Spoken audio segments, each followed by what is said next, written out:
Train the muscles, not the joints.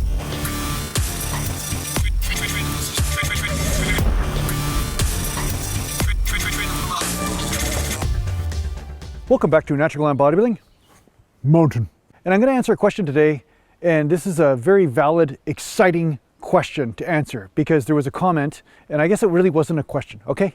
But it was an observation that one of the commenters made in one of my videos, and this proves that some of you guys are actually thinkers, free thinkers, and I like that because that's really what all the videos that I make are about. It's about finding your way and about experimentation and breaking free from the dogma that is perpetuated in the bodybuilding society and finding the truth that threads through it. You know what I'm saying? So finding out what bodybuilding principles apply to you.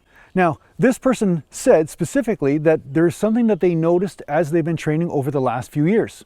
And one of those things is that different muscles seem to respond differently to different rep ranges or ways of training.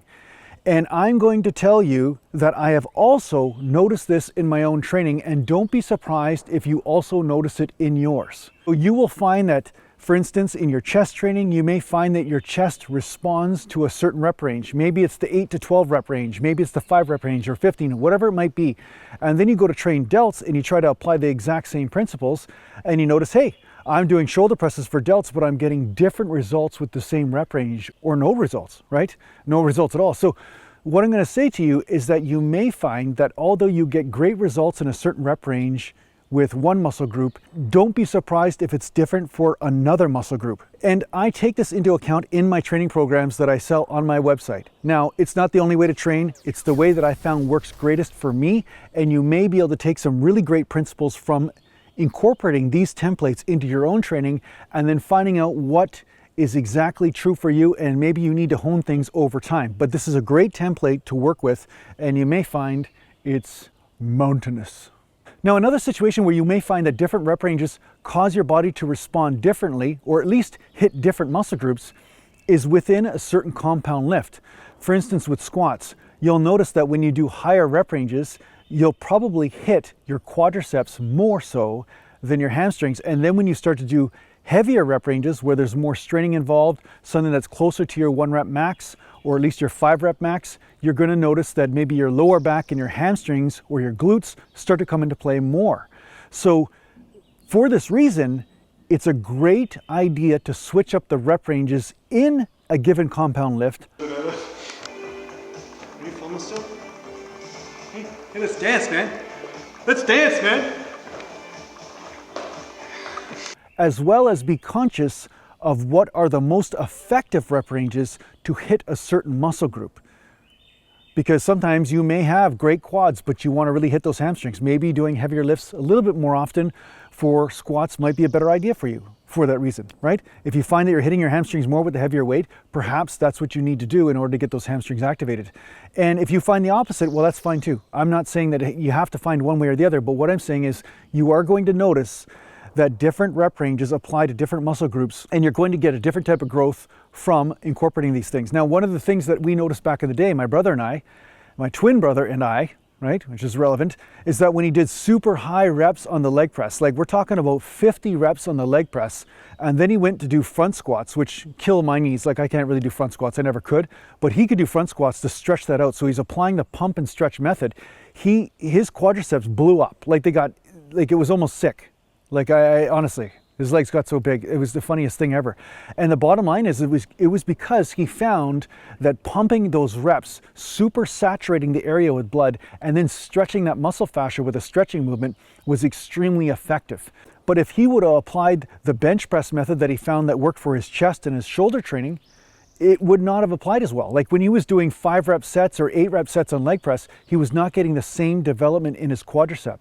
And it was only through experimentation with those different rep ranges, he realized that this is the magic exercise and the magic rep range for him to hit that weak link and to suddenly make massive growth gains, right? So don't be afraid to experiment, and don't be afraid to break your own template, because one muscle group will respond slightly different than another. And that's totally normal because they'll have different ratios of slow twitch fibers to fast twitch fibers. And there's going to be a different mind muscle connection. And like I said, it's just what I found, right? Just trust me on this. Just try it out. Why do you guys got to be so damn stubborn all the time? You know what I mean? You don't have to be stubborn.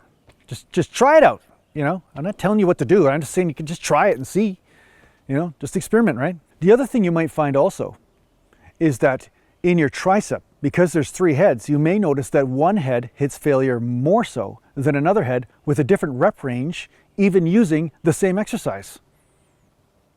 Isn't that mind-blowing? Mind blown. Hey, you don't get this kind of info anywhere else, do you?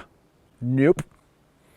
That's what I thought. So what I'm asking you to do is just think and experiment and find out what works for you based on your own experience.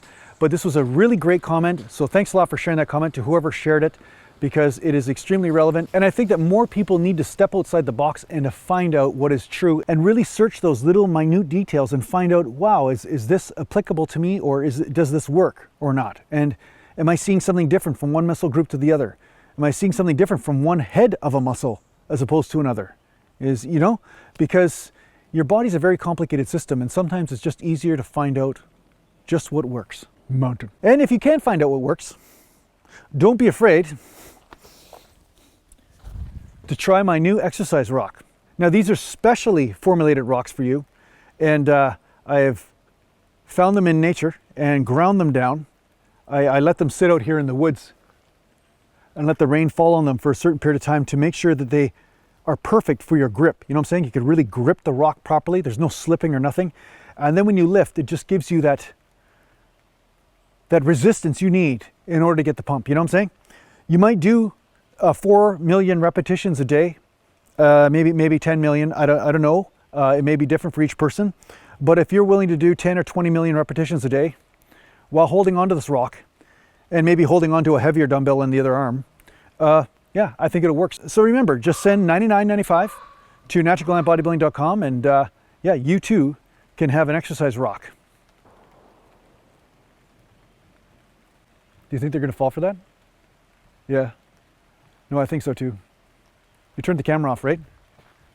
You didn't turn the camera off? Why wouldn't you turn the camera off? Crap!